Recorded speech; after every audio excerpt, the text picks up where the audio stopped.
Hello all, we're just gonna get started here. So I'm Dr. Rosalie D. Lombert, and here with Dr. Mary Schroeder today to introduce you to our doc talk on natural thyroid support. And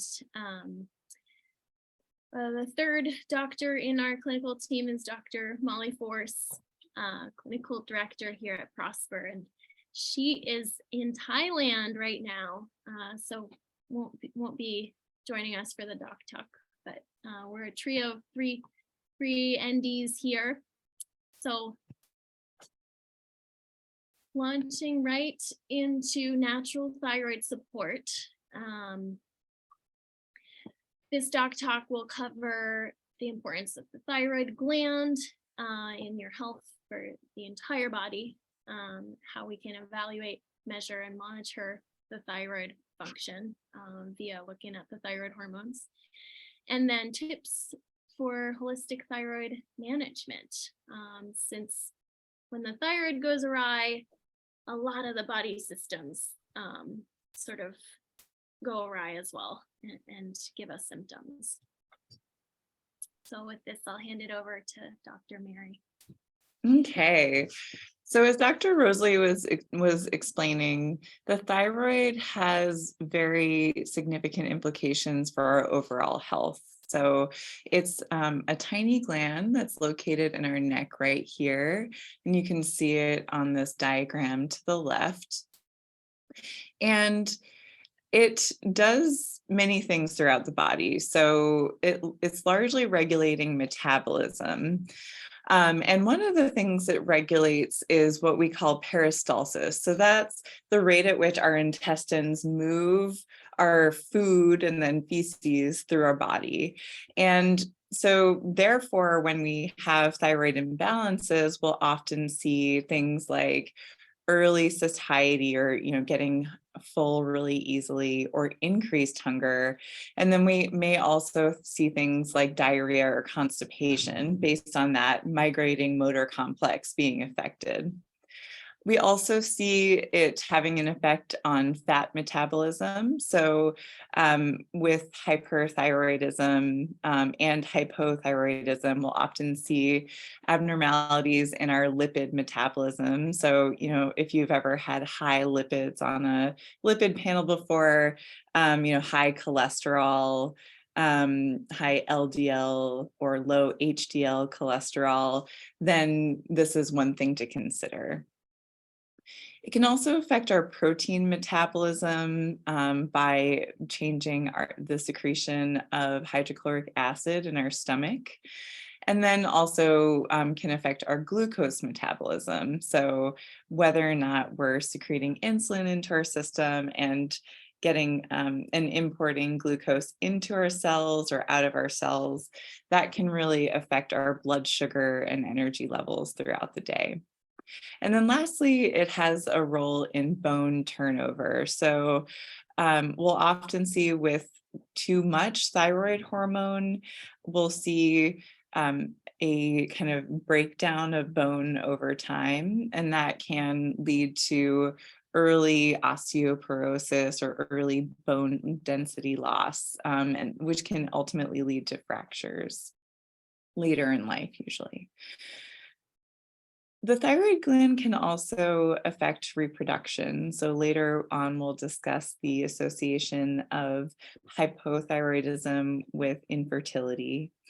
It can affect our growth hormones. So, early on, hypothyroidism is important to detect in young kids, and can also affect our energy levels and, again, bone density based on that growth hormone.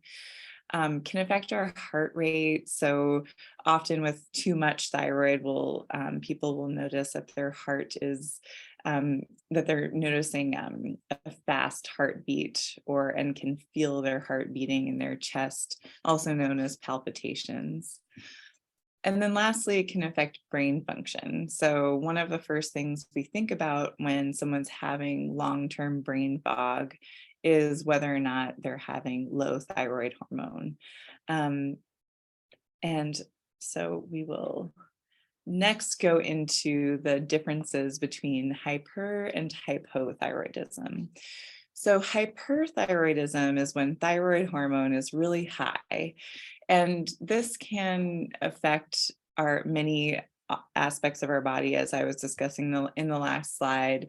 It can cause heart palpitations, trembling, high heart rate, a nervous and anxious mood. So a lot of people with hyperthyroidism are really keyed up. So they're having a hard time sleeping, they're having a fast heart rate, they're really hungry and feeling anxious and agitated. That if if you ever experience that, that's something to think about. And then some folks will experience night sweats, increased appetite, and difficulty gaining weight, so constantly losing weight. When hyperthyroidism becomes severe in a disease that is known as Graves' disease, there can often be bulging of the eyeballs that can be permanent if you don't pay attention to it early on. And that's another one of the more kind of stark symptoms of hyperthyroidism. Now, on the other side of the spectrum, we have hypothyroidism, or low thyroid activity. And that is when there's not enough thyroid hormone in the body for us to have our proper function. And folks with too low thyroid hormone will often experience things like fatigue. Feeling cold all the time is a major sign.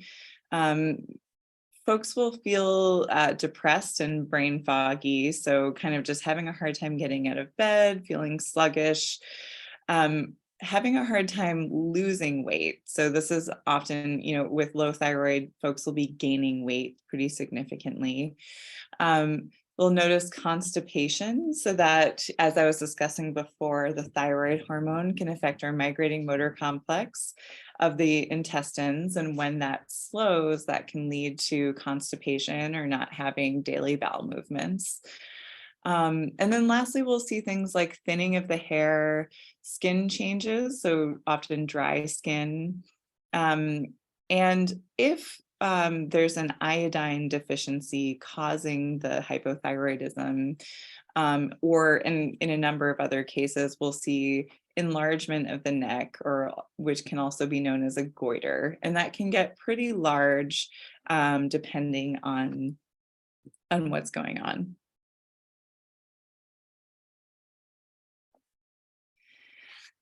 So here we have the thyroid hormones, and I'm going to let Dr. Rosalie take it from here. So when we think about our monitoring the thyroid, we often think, in allopathic medicine, traditionally what's tested is something known as TSH. Maybe you've seen this on your lab work in the past, which is thyroid stimulating hormone, a message from the brain to the thyroid. And oftentimes in naturopathic medicine, we also like to test the actual thyroid hormones, the ones that are produced by the thyroid, and that is thyroxine and triiodothyronine. Okay, thyroxine is our T4 variety, triiodothyronine is our T3. Okay, and the way that T4 turns into T3 is through an enzyme that removes one iodine, thus activating it. Okay, 20% of the body's conversion actually of these thyroid hormones has to do with the gut flora and the stability of the microflora. It also requires a selenium cofactor, and it requires healthy liver and kidney function in order to make all of this happen, right? So even though our thyroid is just this tiny organ in the neck, it has far-reaching effects in the body, and also relies on a lot of the body parts to do what it has to do. So even before that thyroid stimulating hormone, the TSH, there is another hormone prior to that known as TRH. thyroid releasing hormone, okay, from another part in the brain. And so, I'm jumping all over the place here, but ultimately, TRH is what informs TSH, which is what informs the thyroid hormones. It's really hard to measure that very first step, which is why in the labs we look at sort of the downstream steps, the TSH and the actual thyroid hormones. There are some other ways that the hormones can go. For example, all the way on the bottom, you see reverse T3. So if you remember T3 being the active form of the thyroid hormone, reverse T3 is created in about 20%, and as compared to the other thyroid hormones. And sometimes this amount increases when there is a lot of stress on the body. So sometimes I'll test even a reverse T3 to see sort of how the patient's stress levels are contributing to the thyroid producing this specific kind of T3, which is not an active kind.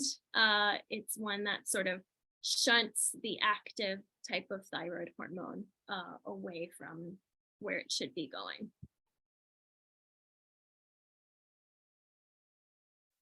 So here's another sort of schematic that talks about that reverse T3. And as you can see on this right-hand side, the reverse T3 is increased by abnormal cortisol, right? Cortisol is made in high levels when we're very stressed. It can also be created in the body when we're over-medicated with levothyroxine, a T4 medication. Vitamin D deficiency can also shunt our active form into this inactive reverse T3 type form of thyroid hormone. Estrogen dominance, another thing to consider, which is why when we do hormone testing, we also want to look at the other body hormones to make sure that they are they're playing nice ultimately. High TPOs, which we'll go into later, but that's just a marker of Hashimoto's autoimmune thyroiditis. And then lastly, ferritin deficiency. And if you think of what ferritin is, it's the storage form of iron. So essentially a low iron state can also shunt our active thyroid hormone to the inactive sort of stress-related reverse T3.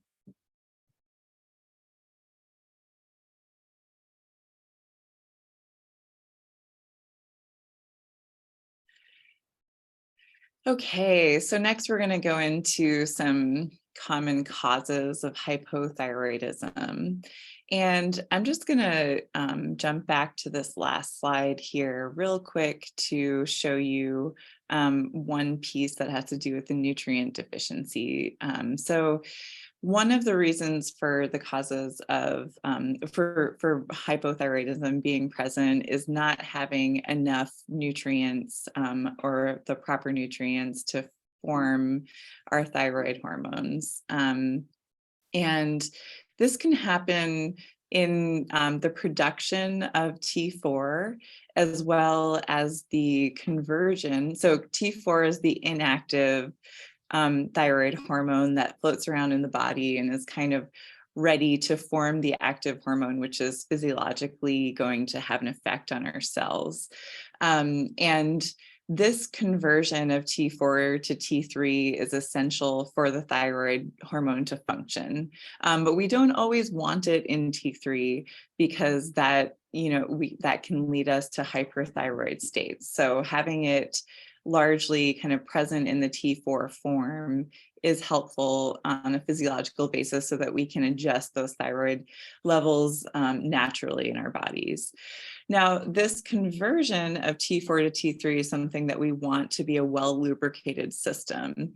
And this needs iodine, selenium, iron, zinc, vitamin A, and then a number of B vitamins, so B2, B12, and B6.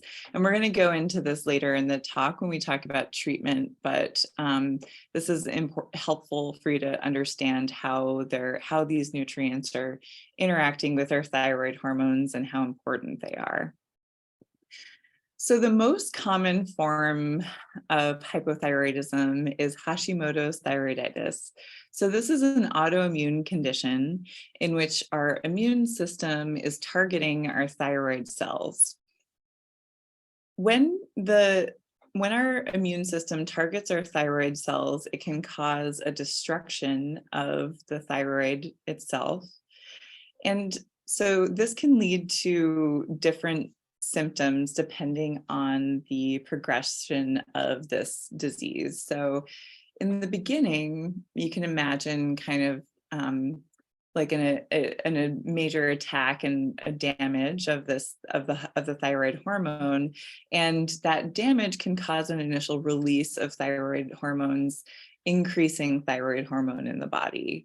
So you can imagine the thyroid has all of this packaged thyroid hormone that it suddenly releases, and that can cause hyperthyroid symptoms. So that agitation, increased heart rate, increased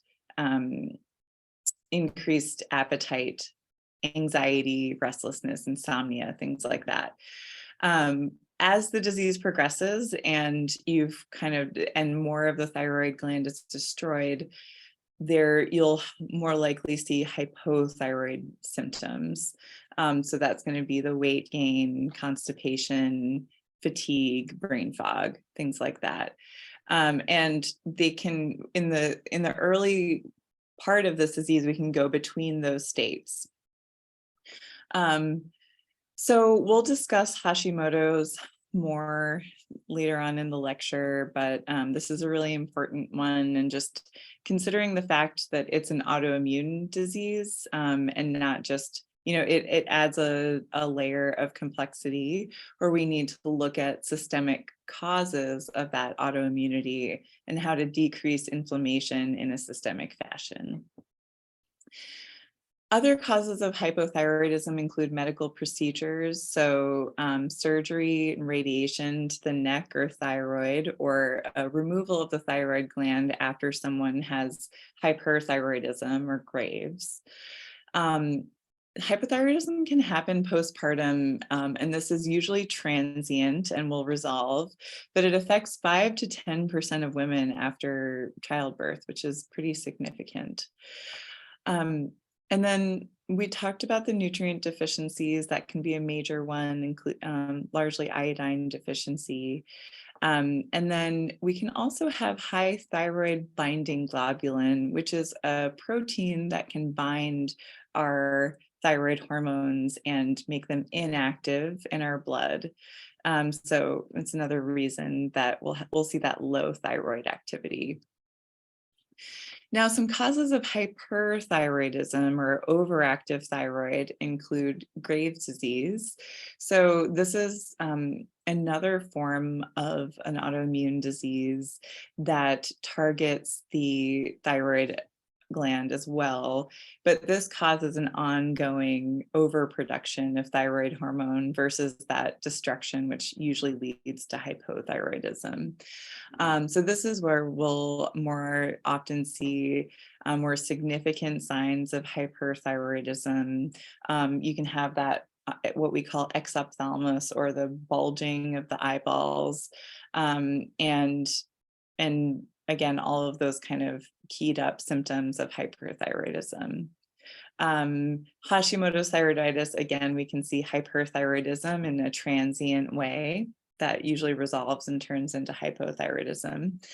And then we can also have forms of cancer or thyroid adenomas where there is a thyroid gland that has turned into a tumor and is producing too much thyroid hormone. And then lastly, with too much thyroid medication, we can have signs of hyperthyroidism, which is why we're so careful about monitoring each of our patients who are on thyroid hormone for their symptoms and their thyroid levels after we start a medication. So subclinical thyroid disease is a really important thing and really major in the general population. And the subclinical, what it means is that you have a normal thyroid hormone, but the thyroid stimulating hormone is off. So that stimulus from the brain to the thyroid is either high or low. And when that TSH is low, this is called subclinical hyperthyroidism. So this can cause, so even though the thyroid hormones are normal, both of the subclinical hyperthyroidism and hypothyroidism have increased, are associated with increased risk of certain conditions. So it's something we always want to pay attention to. And sometimes thyroid supplementation is, or kind of, nutrient supplementation related to the thyroid is key for preventing these issues. So with subclinical hyperthyroidism and hypothyroidism, we're thinking about an increased risk of cardiovascular disease. And then specifically with subclinical hyperthyroidism, we're thinking about decreased bone mineral densities, so osteoporosis and potential fractures later on in life. And then with subclinical hypothyroidism, it's often associated with infertility. So something to consider if infertility is part of your picture. And then lipid abnormalities. So again, that elevated cholesterol and elevated LDL and low HDL cholesterol, we'll want to think about looking at our TSH level.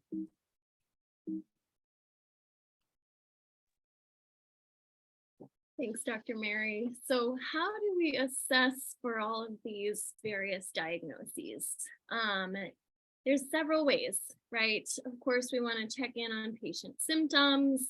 What are you experiencing? Is it more a low thyroid state, which is linked with constipation, weight gain, fatigue, dry skin, or is it a high thyroid condition where we've got more insomnia, anxiety, heart palpitations, hot flashes, things like that, right? So we first start with the symptoms, and then we look at a physical exam, right? Are there, what do the eyes look like? What does the heart sound like? Are there nodules in the thyroid, right? And then lastly, we look also at lab tests, right? And this is where, allopathic and naturopathic medicine sort of divide in what consists of a thyroid panel ultimately. And the next slide will show us a lot of the tests we like to test for. So like I mentioned earlier, that TSH is sort of our thyroid screen. So if you get your annual blood work here, we always look for a TSH level to see what the thyroid stimulating hormone is. That's the message from the brain to the thyroid. So if you can imagine this as being a marker of whether the brain is whispering to the thyroid or if it's yelling at the thyroid, right? If it's whispering, that means that the thyroid itself is pushing out too many hormones, right? So the brain is telling it in a very low voice to do its job. Whereas if it's yelling, if the brain is yelling at the thyroid, it tells me that the thyroid is actually doing a poor job of putting out hormones. So the brain has to yell at it to do its job, right? So it's a little bit confusing. So high TSH would actually mean a low thyroid function, right? We also look at the hormones that the actual thyroid produces. The T4, which is the inactive type of thyroid hormone, the one that's circulating around in the blood in the greatest amounts. And then the T3, what is the active form? And I like to do all these tests kind of first thing in the morning. even though it doesn't necessarily need to be a fasting blood draw or anything, but I just like to see what is kind of the wake up levels of the hormones that the body is producing. If I'm concerned about a sluggish thyroid and high stress, especially chronic stress, that's when I'll look at reverse T3, right? It's sort of another inactive form of the thyroid hormone that shunts it away from the active form. Another thing we can look at, even if we've still got questions, is something known as T3 uptake, all right? And the sex hormones and the level of sex hormones, especially estrogen dominance, can influence how much of the thyroid hormones are actually being produced and activated. That's sort of what this one tells us. TBG is your thyroid binding globulin. It's kind of the chaperone for the thyroid hormones. And if it's caught onto it, it means that it can't be active on the cells of the body. So this would be useful to know if someone's got a low thyroid function. Well, is it because their thyroid binding globulin, that protein, that chaperone protein, is it because that one is sort of hogging all of the thyroid hormone? Lastly, it's really important to also look at antibodies. Anti-TPO and anti-TG are the common ones we look at for Hashimoto's thyroiditis. And TSI and thyroid receptor antibody, those last ones there are the ones that we look at for Graves. So that could cause hyperthyroidism. Hashimoto's more commonly causes hypothyroidism. So that's kind of a complete thyroid lab panel that assesses how the thyroid itself is doing. This next slide here is just something I want you to just have in your brain. When we look at the thyroid, it's not its own organ system because it has to play with both the adrenals and the sex organs, okay, the ovaries. In that, think of this as sort of a three-legged stool, right? If you chop off one leg, the stool falls over. So the thyroid, the adrenals, and the ovaries have to be in a good balance for the whole body to function well. So when we still have questions about thyroid, it's really worth looking at the other organ systems, looking into the cortisol levels, looking into hormonal imbalance as well, since, again, this is sort of our three-legged stool analysis.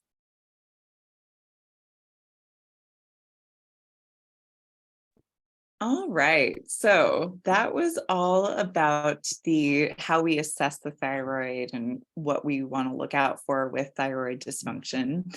And next, we're going to go into some really specific treatments for correcting the thyroid dysfunction and for supporting your body on a holistic level. So one of the first things we want to look at is correcting autoimmunity. So we're going to go into some strategies for slowing that immune response that can worsen thyroid dysfunction with Hashimoto's thyroiditis and Graves' thyroiditis. We also want to look at correcting nutrient deficiencies. So we'll discuss some of the most important things to get in supplements and diet to support your thyroid function. And then we'll look at some dietary changes that can be helpful, in addition to botanical medicine and prescription medicine strategies.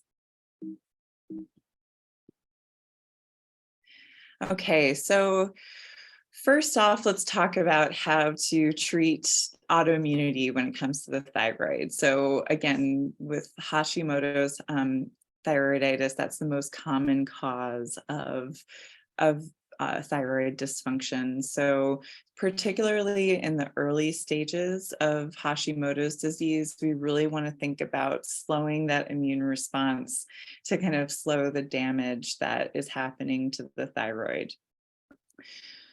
So some of the ways that we can do that is through an anti-inflammatory diet. So this is going to be a diet high in omega-3 fatty acids and antioxidants, and low in things that are going to promote the production of arachidonic acid.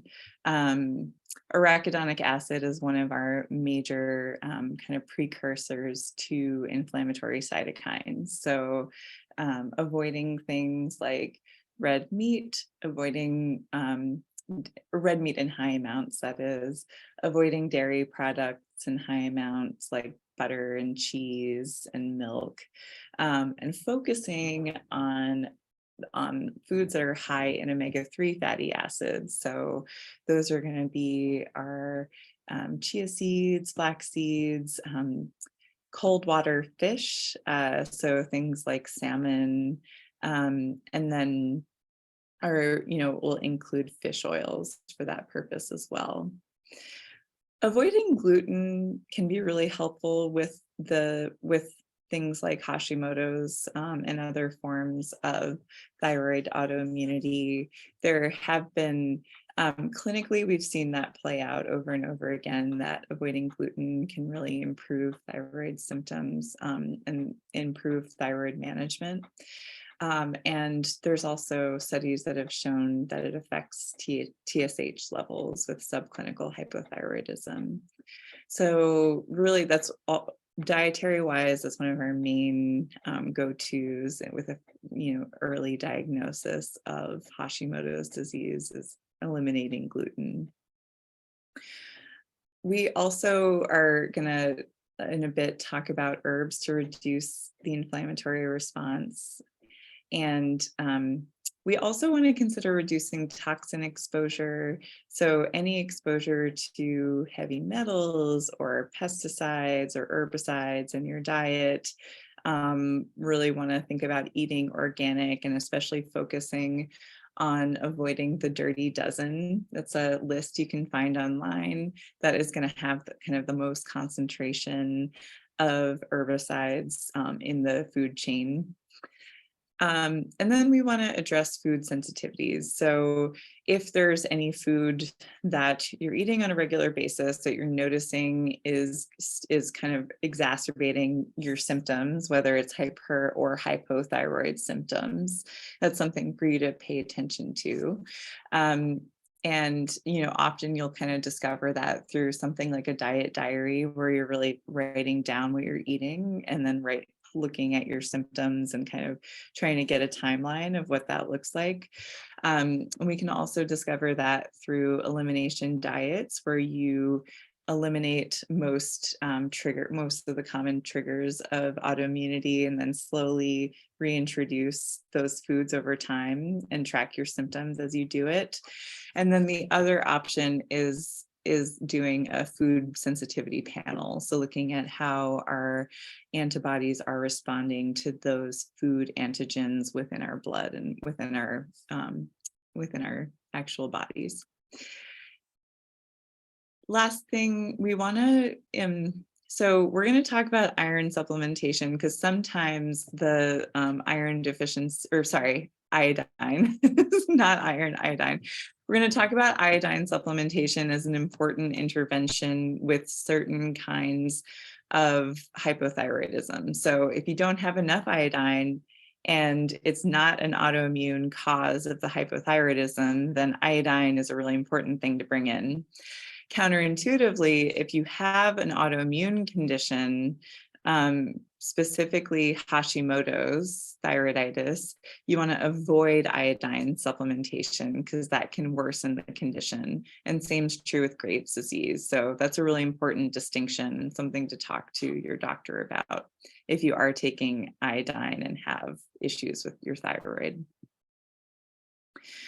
So here's some guidance on increasing omega-3 fatty acids and healthy fats in your diet. So again, we really want to focus on fish oils and marine lipids. And then when you are eating butter, you want it to be raw with with milk from pasture-raised cows. So that's all about the nutrition that the cows are getting themselves, that can affect the quality of the fatty acids in the milk that they produce. We want to think about including extra virgin olive oil and unrefined flax oil as other sources of omega-3s. And then you also can consider things like egg yolks and coconut oil, and avocado oil in smaller amounts. So those are going to be higher in saturated fats, and we want to keep those on the lower level, but include them in the diet. And then lastly, raw nuts and seeds are really great sources of polyunsaturated fats. And then not listed here is going to be our chia seeds and flax seeds. So, you'll want to consider adding 2 tablespoons of ground flax seeds to things like smoothies or oatmeal in the morning, as a really great way to increase your omega-3 fatty acid intake. And then another piece to reducing the inflammatory response is including antioxidants in our diet. So, it's really difficult to kind of calculate the amount of antioxidants that you're getting in each meal, but as a rule of thumb, eating the rainbow is a way to get a wide variety of these antioxidants in your diet. So really bringing in green, orange, yellow, red, and purple into each meal, and just kind of going for the joy of looking at a beautiful plate, plus knowing that it's going to bring antioxidants into your diet, is a really good way to get these in on a daily basis. And the way that antioxidants are going to support the autoimmune response is that they are helping mitigate any inflammatory damage that does occur. So when the immune cells are attacking the thyroid gland, for instance, they release a lot of these oxidative chemicals that can cause lasting damage. And these antioxidants work by taking the free electrons that cause damage and shuttling them into their molecular structure. So it's pretty fascinating stuff that we can get naturally through food. All right, so Dr. Rosalie is going to take us off with anti-inflammatory herbs. So when it comes to anti-inflammatory herbs, big one we always think of is turmeric, right? And it's sort of the curcumin constituent within the turmeric that is our anti-inflammatory one.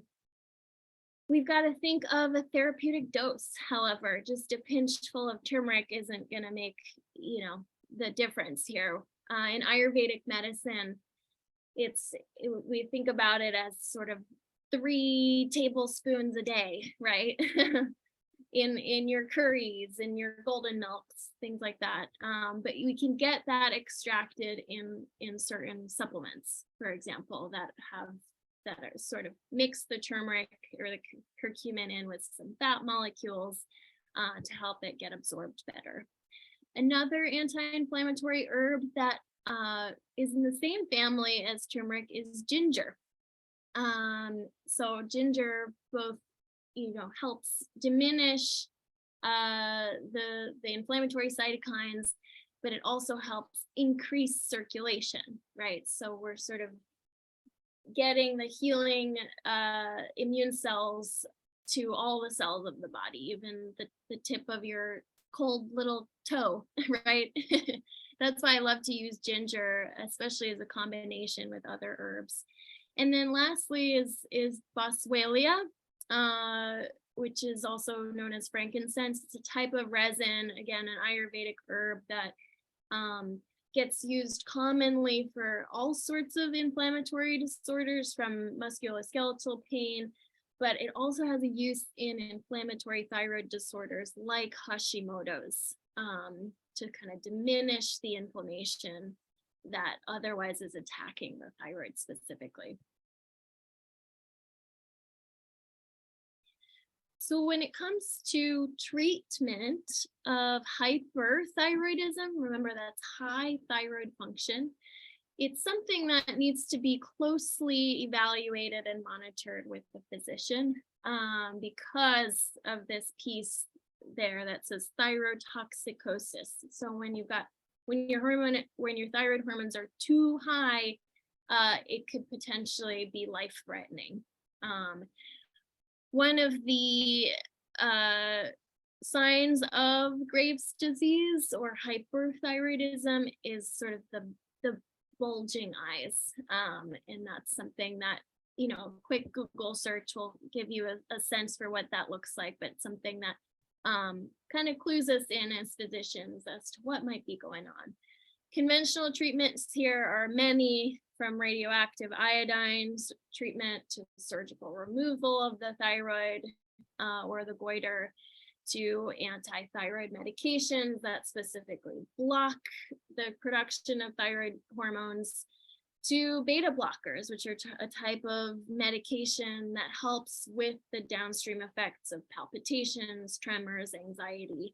And then lastly, sort of steroids, or essentially immunosuppressants for our autoimmune Graves patients to diminish the autoimmune reaction. When it comes to naturopathic hyperthyroid treatments, we reach for botanical medicine, and we look to our mint family plant, lemon balm, which specifically inhibits thyroid stimulating hormone from binding to the receptors and telling the thyroid to do its downstream work of putting out the hormones. It's also decreases the conversion of your inactive T4 to your active T3, right? So when we've got too high of a thyroid state, we've got to sort of cool it down, and we've got to diminish that conversion. It's also a nervine, which is a fancy word for a type of plant action that sort of supports the brain and mood. It sort of calms the system. Motherwort is another plant, mint family plant, that also has this nervine effect, and it helps diminish the heart palpitations associated with high thyroid states. Bugleweed is another excellent one, shown to block the production from the brain of that TSH. And then lastly, a type of algae known as lithospermum is the one that specifically sort of suppresses thyroid function. So when it comes to a botanical medicine protocol, sometimes we use one of these, sometimes we use a combination. Again, it's something to talk through with your physician, especially if you've got some prescriptions on board in addition.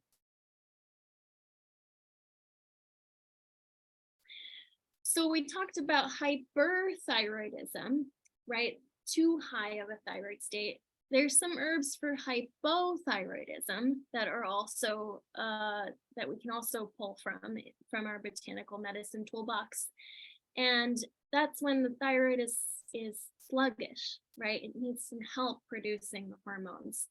So ashwagandha is one from the Ayurvedic tradition that gets used often for this, and I see it in formulas and thyroid specific formulas all the time. It's an adaptogen, which again is a fancy herbal word that means that it modulates stress and supports the adrenals. So if you think back to our three-legged stool image, this is sort of an herb that addresses other body systems, not just the thyroid. And it's shown to improve T4 levels, right? T4 is our inactive type of thyroid hormone that gets turned into the active type. Secondly is an herb called guggul, which is a type of plant resin that helps the thyroid in absorbing iodine, right? Because as we know, iodine is so important for the thyroid in creating those thyroid hormones.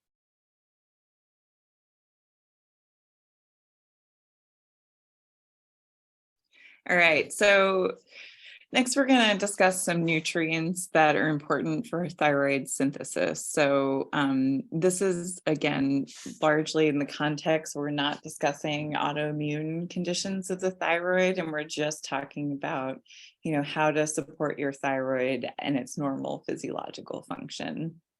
So iodine, as we've mentioned before, is necessary for the production of these thyroid hormones. And again, so we do want to supplement with it if we don't see any autoimmunity as being part of the picture. And if we have low T4 and T3, but we want to avoid excess iodine when there's an autoimmune piece at play. We also are often bringing in tyrosine. That's an amino acid that is also a protein building block of these thyroid hormones and is necessary for the synthesis of these hormones in the thyroid gland. Selenium. So this is a nutrient, a mineral that is essential for the conversion of T4, the inactive thyroid hormone, to T3, the active thyroid hormone. And we'll often, with any form of hypothyroidism, supplement at 200 micrograms per day. You also can consider getting there, it's found in really high amounts in Brazil nuts. So you can eat 3 to 6 Brazil nuts per day to get that therapeutic dose. And it's also found in certain cereals and fish and meat products. So, it's good to kind of look at those levels in those foods as well and incorporate those into your diet. Other minerals we want to consider either kind of looking at testing the levels or supplementing with, when in the case of hypothyroidism, include iron, zinc, copper, and magnesium. They're all necessary for proper thyroid hormone production. And then we'll also want to look at these vitamins here. So vitamin A, D, E, C, B6, and B12. There's many different cofactors that go into the production of these thyroid hormones. And it's important to take a broad look at our diet and potential nutrient deficiencies when T3 and T4 are found in low amounts. Thanks, Dr. Mary. So the next piece to think of with thyroid conditions is whether we need to reach for pharmaceutical thyroid support, right? If we've tried the herbs, we've tried the diet and lifestyle changes, and things are still not budging as much as we would like, that's sort of when we can reach for a prescription. And there's all different types out there. So this sort of more natural thyroid replacements are actually desiccated thyroid organ from either a pig or a cow source. So they sort of take the organ and they dry it and they process it and put it into a pill. That's essentially what makes it natural. So because you're taking in animal thyroid glands, it's never totally, we're never totally certain how much of the T4, the inactive type hormone, is in there as compared to the T3, the active type hormone. Usually they have, a ratio, but it contains both of those. Sometimes there's recalls of these natural prescriptions because the ratio is off. It's not as strong as was expected or whatnot. So with the natural desiccated thyroid replacement, it's sometimes a bit of a dance between the different varieties, the different brands, the Armor, the Nature, the NP, and then the different batches I have some patients who just do great on the desiccated thyroid products, and I have other patients who just need a tighter control of their thyroid. And that's where the synthetics come in handy. That's our T4, the inactive type like levothyroxine or Synthroid. And then there's also T3 that I sometimes add in a small amount. That's our active type of thyroid hormone, also known as cytomel. And I often like to put these two at different times a day. So the T3 I like to place kind of in the afternoon, especially if it's a very small dose, to help with that afternoon slump in that fatigue that often comes with hypothyroidism. And then sometimes with our especially sensitive patients, we can compound T4 or T3, send it into a compounding pharmacy, so we can sort of remove the additives that are otherwise found in these other formulations, like the dyes or the cellulose or cornstarch in the synthetic varieties, to make it just as clean of a product as we can. And I have some patients who sort of need that level of thyroid support. Those are the pharmaceutical options.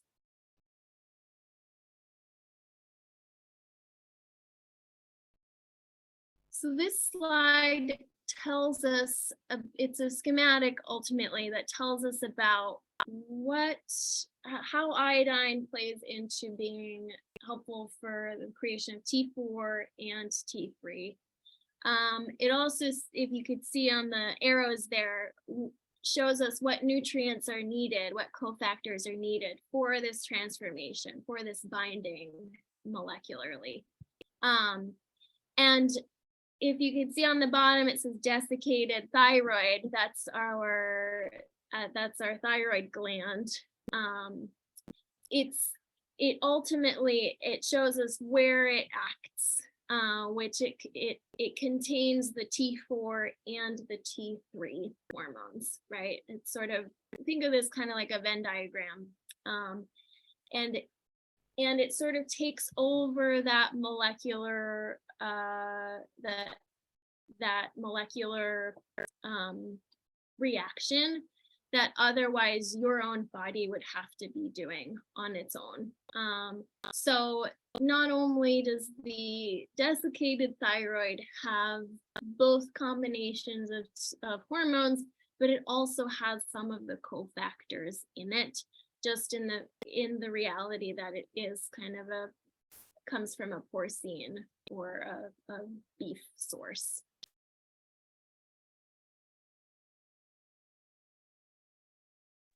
Okay, so lastly here, so Dr. Rosalie is an Ayurvedic medicine practitioner, and she got to discuss some of the Ayurvedic herbs peppered throughout the doc talk. And I am, in addition to being a naturopathic doctor, I'm an acupuncturist and Chinese herbal medicine practitioner. And so I just want to discuss the kind of Chinese medicine perspective on thyroid dysregulation and how we look at it and how we treat it from a Chinese medicine perspective. So with patients with hypothyroidism, whether they're with thyroid dysregulation, whether they're hypo or hyperthyroid, I'm often using a combination of nutrients, pharmaceuticals, and acupuncture, and then maybe even Chinese herbs as well to support them holistically. Acupuncture can be really helpful for particularly the palpitations and anxiety present with hyperthyroidism, and the kind of fatigue associated with hypothyroidism.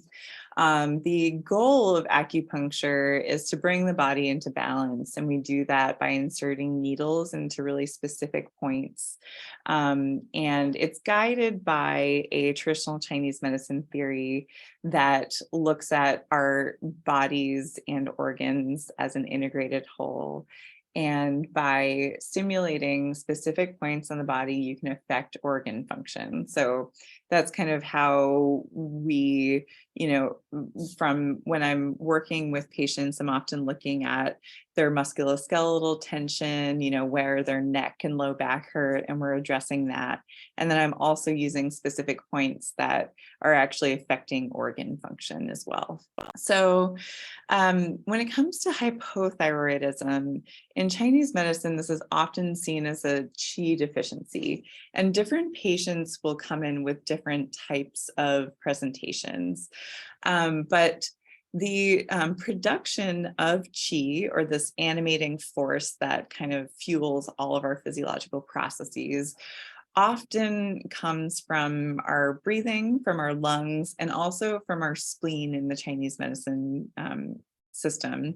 And in that system, the spleen is responsible for absorbing nutrients from our food and turning it into energy, or turning it into qi and blood. So with this kind of qi deficiency, one of our main goals is to support the spleen and to promote the production of qi and blood. So we'll often do that through herbal medicine. We can include the ginsengs, like red ginseng is kind of the most popular form of ginseng, that's Panax ginseng. And then there's also other forms of ginseng like Dangshen, and that one's also known as Codonopsis. These all are helpful for raising qi by supporting the spleen and kidneys. Those are organs that are kind of important for our foundational energy source in the Chinese medicine theory. And so, by stimulating points on the body with acupuncture needles that support the spleen and kidneys and help build qi, and also incorporating these herbs and with other herbs in a larger Chinese medicine formula, we're supporting the individual as a whole within their, the symptoms and manifestations of hypothyroidism. Hyperthyroidism, on the other hand, has a very different picture in Chinese medicine, and it's often associated with, or it's considered a production of toxic heat. So that agitation and being really keyed up, having like sweating profusely, having a high appetite, things like that. Those are all signs of internal heat production.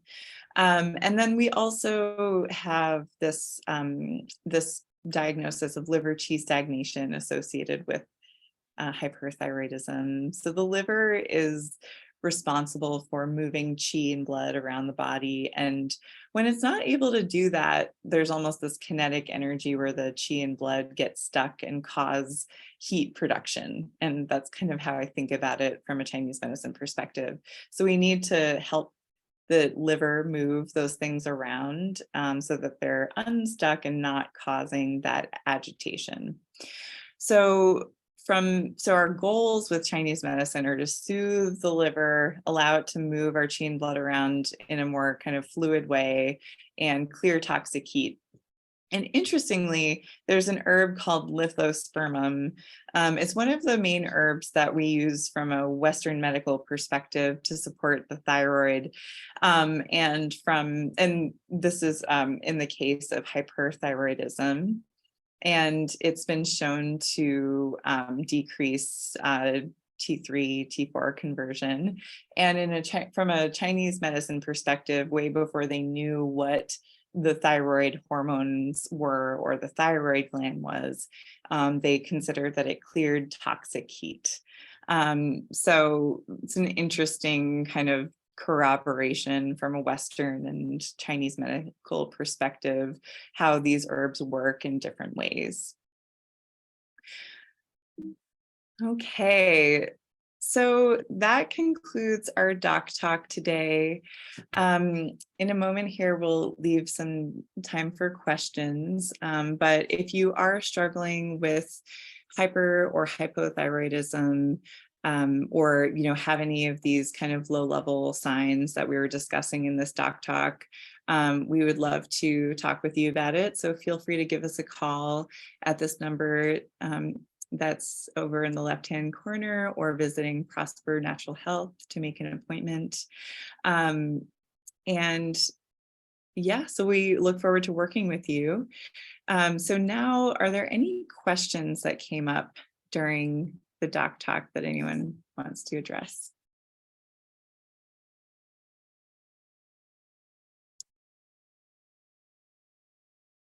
All right. So if there are no questions at the moment, you can always contact us later via email or phone call if you have any. And if not, we will sign off here. Thank you for joining us today, and we look forward to working with you in the future.